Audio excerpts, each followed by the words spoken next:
హెచ్చరిక, దైవజనుని హెచ్చరిక. యెషయా గ్రంథం 65:12. నేను పిలువగా మీరు ఉత్తరం ఇయ్యలేదు, నేను మాటలాడగా మీరు ఆలకింపలేదు. నా దృష్టికి చెడ్డదైన దాన్ని చేసితిరి, నాకు ఇష్టము కాని దాన్ని కోరిరి. ఎందుకు జవాబు రాదట? మనకు కావలసినప్పుడు దేవుణ్ణి అడుగుతున్నాం, ఆయన పిలిచినప్పుడు మనం సమాధానం ఇవ్వటంలా. నన్ను ఘనపరచు వారిని నేను ఘనపరుస్తానన్నాడు ప్రభు. నువ్వు ప్రభువును నిర్లక్ష్య పెట్టి నువ్వు నీ ఇష్టానుసారంగా జీవించి నీకు దిక్కు లేనప్పుడు, వేరే గతి లేనప్పుడు, అప్పుడు వచ్చి దేవుని దగ్గర అడిగితే మానవ ప్రయత్నాలన్నీ చేసేసుకొని తర్వాత దేవా నువ్వే దిక్కు అంటే ఎలా దేవుడు కృప చూపిస్తాడండి?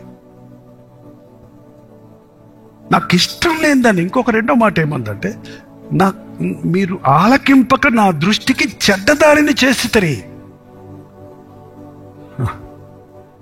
కాదండి, దేవుడు చెడుగుని ఆశీర్వదించలేడండి. ఒక ఆయన వచ్చాడు ఇలాగ మీటింగ్స్ అప్పుడు, అంటే దగ్గరకు వచ్చి ప్రార్థన చేయించుకునేవారు. ఆయన జేబులో సిగరెట్ పెట్టి ఇంకేంటంటో ఉన్నాయి. ప్రార్థన చేయండి, నన్ను ఆశీర్వదించండి, ప్రార్థన చేయమని ఆశీర్వదించండి అన్నాడు ఆయన. ఏంటండి బాబు, నిన్ను ఆశీర్వదిస్తాను, నీ సిగరెట్ పెట్టిన ఆశీర్వదించలేనయ్యా. నీ సిగరెట్ పెట్టిన ఆశీర్వదిస్తాను, నువ్వు కొనుక్కోకుండా నీ సిగరెట్లు వస్తాయి, నీకు ముందు తీసేయి. నువ్వు సిగరెట్లు మాని నీ హృదయాన్ని దేవునికి అప్పుడు నీకు ఆశీర్వాదం ఆటోమేటిక్గా వస్తుంది. ఏం ప్రార్థన చేయాల్సిన అవసరం కూడా లేదు. చాలామంది ప్రార్థన భారాల్లో కూడా కొన్నిసార్లు కొంతమంది పెట్టే భారాలు వింటున్నప్పుడు చాలా బాధ కలుగుద్దండి. మా అత్తగారి గోల ఎక్కువైపోయిందండి, ఆమె పోయేటట్టు చేయండి. ఊరికి పోయేటట్టో చచ్చిపోయేటట్టో నాకు అర్థం కాల, మొత్తానికి ఏదో ఒకటి. ఏంటండి, నువ్వు ఇట్లాంటి ప్రార్థనలు అడిగి జవాబు మీకు 1000 రూపాయలు పంపిస్తాం కానుక, 10,000 ఇస్తాం చందా అంటే సరిపోద్దండి? వెంట దేవుడు అలాంటి ప్రార్థనలు. కానీ మనుషులు అంత మూఢనమ్మకాలతో ఈ లోకంలో ఉండడం చూస్తున్నామండి. ఇలాగున్నాయి భక్తి, ఇలాగుంది మూఢ విశ్వాసాలు. యేసు ప్రభు నామములో దెయ్యాల నుంచి విడుదల, దురాత్మల నుంచి విడుదల, శారీర స్వస్థతలు. ఈ రోజున శరీర రోగాల కంటే, ఒకప్పుడు అంటే నేను యవనస్తుడిగా ఉన్నప్పుడు ప్రసంగం చేసినప్పుడు అంతే, కత్తులు రాళ్ళు విసిరినట్టు విసిరేవాడు. ఒరే గర్విష్ఠుడా, తాగుబోతా, దుర్మార్గుడా, వ్యభిచారి అట్టగా చేసేవాడు. ఆ తర్వాత కొంచెం రోజులు అర్థమైంది, వాడు వ్యభిచారం చేసి వచ్చి నెత్తంతా పాడు చేసుకొని దాని బాధ ఏంటో, దాని పర్యవేక్షణం ఏంటో, దాని వల్ల వచ్చిన రోగాలేంటో తెలుసుకొని వచ్చి కూర్చున్నాడు అక్కడ. ఇంకా వాడు ఏడ్చేవాడి మీద మళ్ళీ ఒకరు సుత్తేస్తే ఏమవుతాడు? ఈ రోజుల్లో మనుషులు చెప్పక్కర్లేదండి, పాపం వల్ల ఏ జీతం వస్తుందో, ఏ బాధ వస్తుందో వాళ్ళు అనుభవిస్తూనే ఉన్నారు.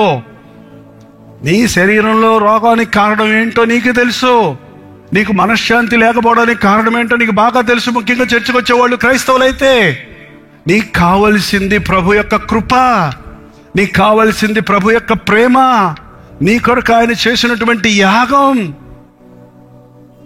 నలుగురు మనుషులు కూర్చుంటే నువ్వు బాగున్నావంటే ముగ్గురు నీ పక్కన ఉన్న వాళ్ళు డిప్రెషన్లో ఉన్నారంటండి. అలా లెక్కలు కట్టారు. 6 రేషియోలో పోతుంది ఇప్పుడు. ఏంటది?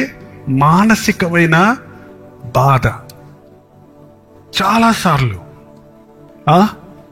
మనకి కృంగిన సమయాలలో సహాయం చేసేవాడు మన ప్రభు. మన కృంగుదల ఎవరికి తెలియదండి. మన కృంగిన సమయాల్లో మనకి లోకస్తులకు తెలిస్తే మనల్ని కృంగదీస్తారు, ఇంకా మనల్ని ఇంకా తోసేస్తారు వాళ్ళు. కానీ ఆ సమయాలలో కృంగిన వారిని లేవనెత్తడానికి ఆయన వచ్చాడు, పడిన వారిని లేవనెత్తడానికి ఆయన వచ్చాడు. నేను పాపులను వెదకి రక్షించడానికి వచ్చాను, ఆరోగ్యవంతుల కొరకు నేను రాలేదు కదండి. ఇలాంటి సభల్లో ఉన్న వాళ్ళందరూ పరిశుద్ధులు అని అనుకుంటే సరిపోద్దా? చప్పట్లు కొట్టారు కాబట్టి పరిశుద్ధులా? హల్లెలూయా అని అడిచారు కాబట్టి పరిశుద్ధులా? బైబిల్ పట్టుకొని వచ్చాం కాబట్టి పరిశుద్ధులమా? చాలా ఉన్నాయి మీ అంతరంగాల్లో. మీ అంతరంగాల్లో ఉన్న పోరాటాలు, బలహీనతలు, సమస్యలు, చిక్కులు ఎన్నున్నాయో ఒక సేవకుడికి తెలియదు, కానీ దేవునికి సమస్తమో తెలుసు. నిన్ను ఎందుకు తీసుకొచ్చాడంటే ఇక్కడికి, నిన్ను ఖండించి పంపించడానికి కాదు, నిన్ను బాగు చేసి పంపించడానికి. ఆయన గాయం చేస్తాడు, కానీ కట్టేవాడు ఎవరో తెలుసా? ఆయనే గాయాన్ని. అది దావీదు బాగా తెలుసుకున్నాడు, తన జీవితంలో బాగా తెలుసుకున్నాడు. నేను మనుషుల చేతుల్లో పడటం కంటే దేవుడి చేతుల్లోనే పడటం మేలు. ఆయన నన్ను దండించినప్పటికీ ఆయన నన్ను కనికరిస్తాడు. ఆయన చేతుల్లో గాయం చేసినప్పటికీ ఆయన నా గాయాలు మాన్పుతాడు. ప్రార్థన. పరిశుద్ధుడా, ప్రేమగల తండ్రి, ఒక్కసారి నీ బిడ్డలను చూడయ్యా. నోరు విప్పి నీతో చెప్పుకుంటున్న మాటలు వినయ్యా. నీ పరిశుద్ధ సన్నిధిలో నీ కార్యాలు జరిగించిన ఆయన, నీ అగ్నిని కురిపించిన ఆయన, మా హృదయాలలో ఉన్న చెత్తను దహించిన ఆయన, మా విశ్వాసము వెడలగొట్టుము తండ్రి. మా కొరతలు తీర్చే ప్రభువా, మా ప్రార్థనలు ఆలకించే యేసయ్యా, నమ్ముచున్నామయ్యా. అపనమ్మకం లేకుండా సహాయం చేయి తండ్రి. తీరని రోగాల నుంచి స్వస్థపరచుకుని ఆయన, దురాత్మల చేత పీడించబడుతున్న వారుంటే నాజరేయుడైన యేసు క్రీస్తు నామములో ఆర్ద్రోలుచున్నాము తండ్రి. ప్రతి విధమైన సాతాను శక్తులను, అంధకార శక్తులను నీ నామములు గద్దిస్తున్నామయ్యా. నీ రాత్రి మా మధ్యకు రమ్ము నాయన. నీ ఆశీర్వాదాలతో మమ్మల్ని ఒక్కొక్కరిని పంపించమని యేసు క్రీస్తు నామములో అడుగుచున్నాము తండ్రి, ఆమేన్.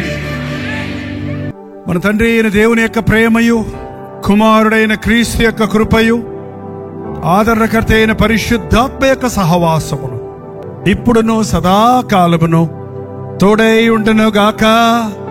ఆమేన్, ఆమేన్, ఆమేన్.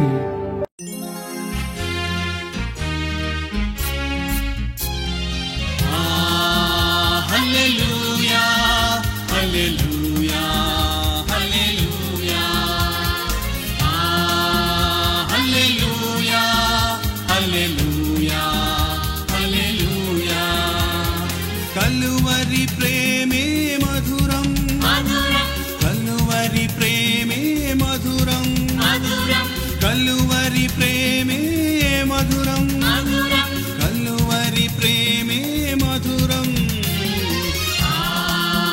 హల్లెలూయా, హల్లెలూయా, హల్లెలూయా,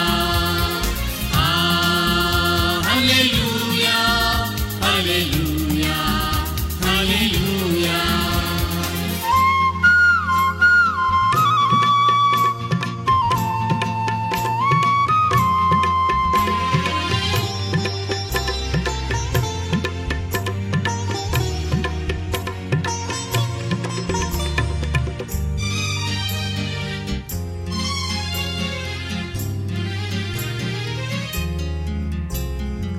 సిలువపైన విలువ త్యాగం చేసినావుగా,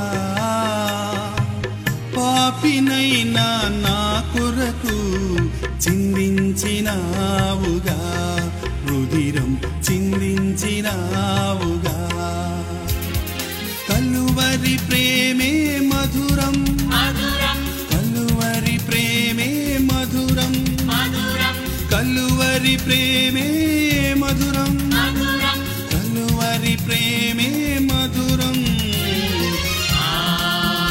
హల్లెలూయా, హల్లెలూయా, హల్లెలూయా, హల్లెలూయా, హల్లెలూయా.